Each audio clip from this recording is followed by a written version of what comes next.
Yoweri Museveni's schemes to disorganize neighboring countries is at a very high level now. Last year, we talked about Ethiopia, where Yoweri Museveni was seen involved. And I talked about also Yoweri Museveni and his generous involvement to disorganize Kenya.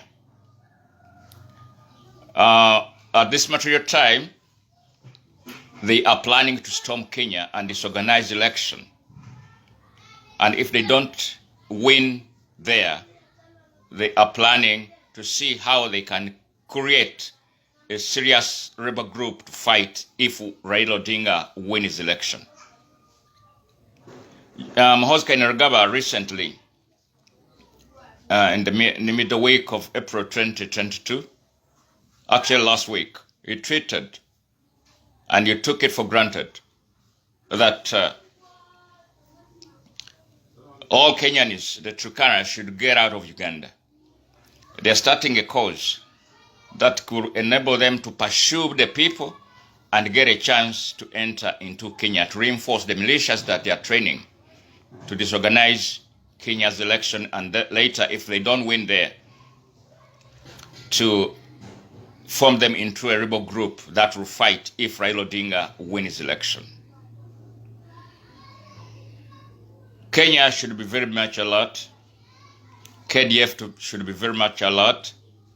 And all Kenyans should be very much alert. The IBEC of Kenya is planning and doing everything towards election. In Uganda, there is another talent center sponsored by Yoweri Museveni for his favored candidate. In the talent center, they have put electronic gadgets that will disturb the IBC in Kenya from Uganda during election, because Museveni has got a favored candidate and they don't want to see Raila Odinga winning election. Now they have prepared militias and they are training in Uganda, but from Kenya in the far east next to Sebeiland.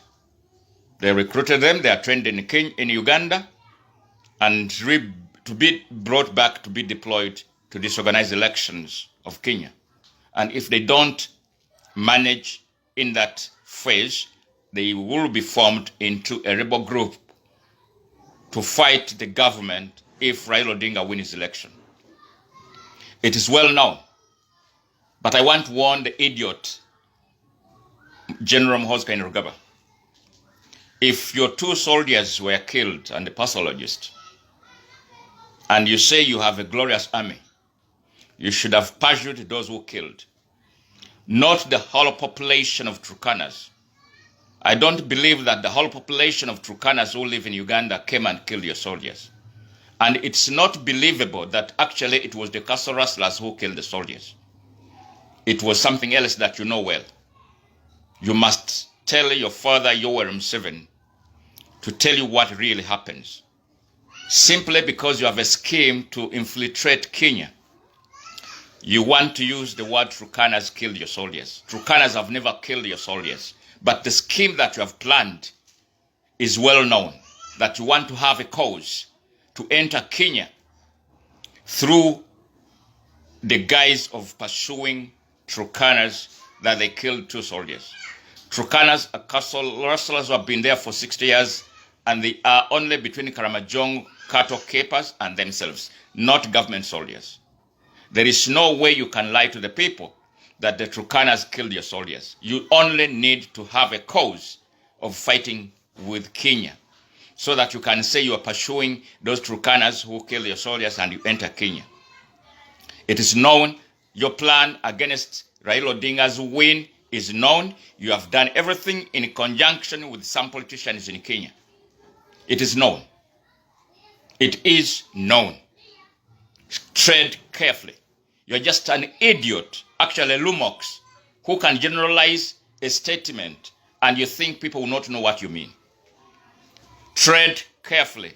Yoweri Museveni and General Hoskai Nergaba, you must tread carefully. You are planning to disorganize Ethiopia. You are planning to disorganize Kenya. You have aided the Tigrayan forces, and you are still continuing to train them and give them all logistics and finances through those generals that Museveni has assigned to do that operation. But tread carefully. You may be crushed before you crush them.